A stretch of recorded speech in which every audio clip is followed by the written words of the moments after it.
Alright, step one to restringing is first we want to take a 9-volt battery, lift up the whammy bar, put that under the Floyd Rose so that this bridge won't come flying down when we remove all the strings. Next step is to use an Allen key here to loosen up all the locking nuts. And with the locking nuts removed, we want to start lowering the tension on some of these strings. Now with the string tension all low and the Floyd Rose held in place, you can start clipping all the strings at the 12th fret. And with all the strings clipped, the straightforward step is remove them at the top by unwinding them. And then next is all of these little guys down here are holding the graphite blocks. You can see right here. That is holding the string into the Floyd Rose bridge. We're going to loosen these gently. Once you break the tension, just a couple hand turns until you can free up the string and remove all the strings from here. One thing to be careful of is that these blocks will obviously be loose after you unscrew these guys. So do not turn over your guitar or you will risk losing the blocks.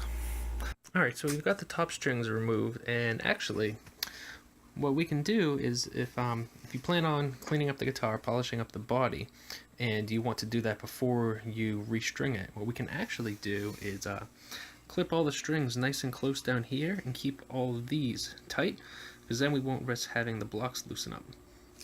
Alright, with the strings removed all the way except for we kept a couple short ones down here so that we can keep those blocks tightened on the strings. We're going to clean the fretboard with some lemon oil. This comes in a kit. The lemon oil has an applicator on it, super easy to use. We'll just shake the bottle up, flip it over, rub it on each fret, really let it get in there. Kit also comes with 2 microfiber towels. One more tip before we get started with the lemon oil is you may want to tape off your pickup.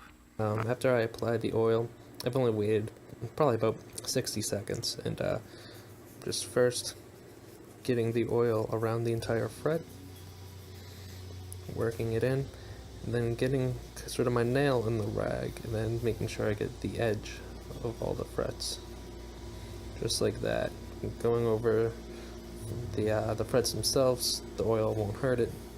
Alright, so the neck board is clean, so we're going to do the body with this Dunlop guitar polish and cleaner. Spray a little bit on the rag, wipe down the whole body. We'll take the tape back off the fretboard. You know, while polishing this up, it also just occurred to me I should check the screws on this guitar. And I recommend you do that as well. You have screws down here, screws holding in your strap. For me, this screw was pretty loose, and the pickups especially. The left screw here, and especially on the Sustainiac down in here, were really loose. So make sure you check up on everything.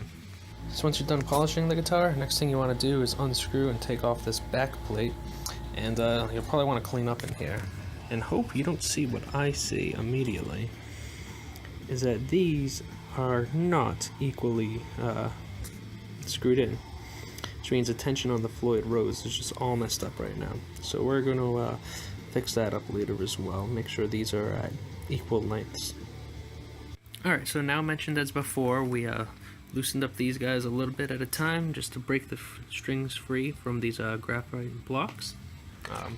I put them all here. You can see just how much of the string goes actually inside the graphite block. Not a whole lot. And now we're going to put back on some 7-string cobalts. I'm going to use a 10 to 56 or a 10 to 46 if you're using a 6-string. So another thing you want to do actually before you start putting the strings in is taking these fine tuners and loosening these up pretty much all the way.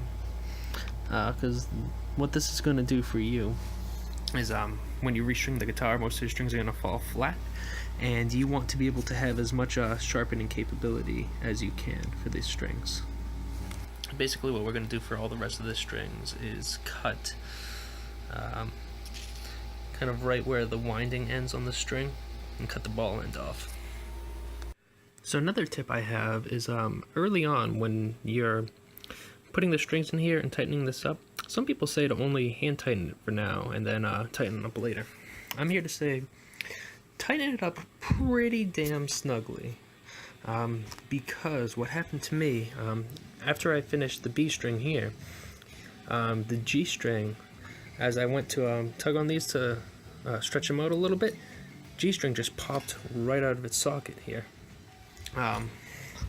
And that became a pain because we had to unwind it all the way at the top, clip it again, rewind it, and of course you had the string wound up there, so the string wasn't straight at all. It was all messed up.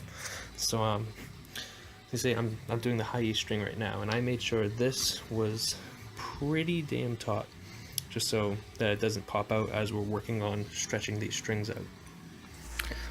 Alright, so now that we got all 7 strings on, we're going to stretch them out. And one thing to be sure as well is you want these all to be extremely flat right now.